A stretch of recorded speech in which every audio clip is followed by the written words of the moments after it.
Relax lang.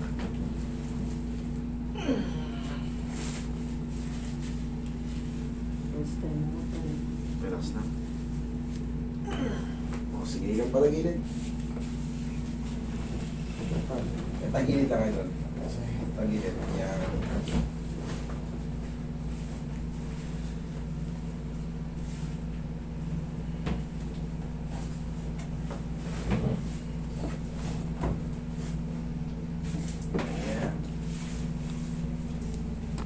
Yan.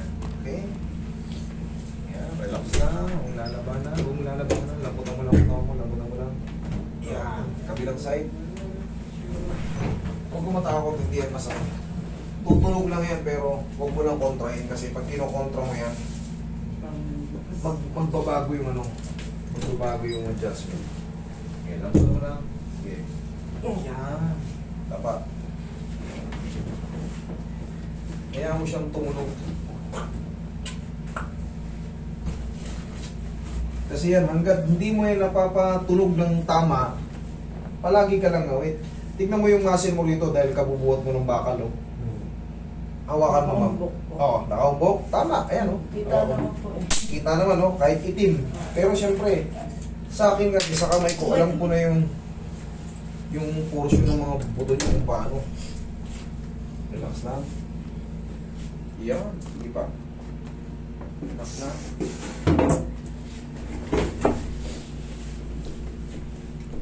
Relax na. Sige pa, relax na. Okay, lambutan mo. Yung.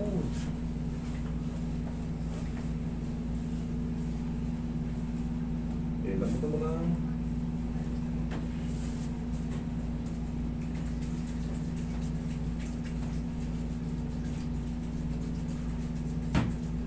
Diyan ka lang, sir, ha? Okay. Smooth na yan.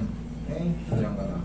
Maaaring may matira mamaya konti, pero habang lumilipas yung mga araw, kahit magbuhat ka na ng mga bakal-bakal ulit. Sa'yo naman hindi pa severe eh. Kumbaga, nagwo-warning pa lang yung sa'yo. Inhale. Exhale.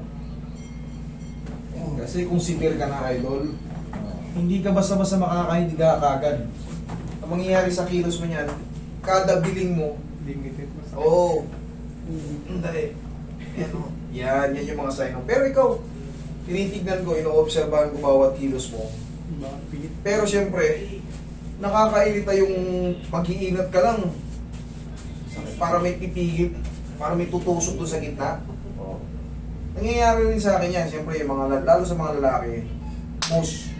Kasi sa mga trabahong mabibigat. Lalo ikaw, welder ka. Kaya bang wini-welding? Baka. Puro mabibigat, always. So, ang diskarte lang din yan. Kunyari, sabihin na natin, uy, ang ganong paramdam ko. Lumipas yung mga 6 na buwan, parang bumalik. Pag may katrabaho ka, Roy, turo ko sa inyo, basta yung mga ganyang kaso, ganito yun lang. Tignan nyo maigi ha, oh. May tutunog dyan. Tapos, pero huwag nyo itaktak. Isa lang. Tapos, saplusan mo lang ng pau. At least, hindi ka magsisibir. Kasi pagka yan, hinayaan nyo, yung compression, tapos bigla kang nakipagbiruan, o kaya, tinulak ka ng ano, takot na to. Oh, yun ha, kailangan tandaan nyo yung ganitong posisyon. Tapos yung mga ganito kanina. Safe yun, huwag nyo lang itataktak. Pag magmamassage kayo, palaging medium type lang. Ano yung medium type? Ayan o, pansinin mo, nadidiinan siya, pero never naaray.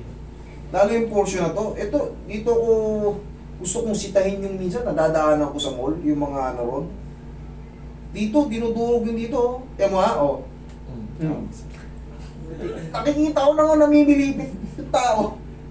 Dinudurog pa. Pwede naman ganyan, o. Pwede naman ganyan. O, pwede naman ganyan. Nadidiinan siya, pero gusto nila yung Ba't gusto niya na nakakakita na namimilipit? Kawawa nga yung pasyente. Hard daw. Hindi yung totoo. Kaya maniwala ako. Kayang tanggalin yan, yung mga muscle na yan.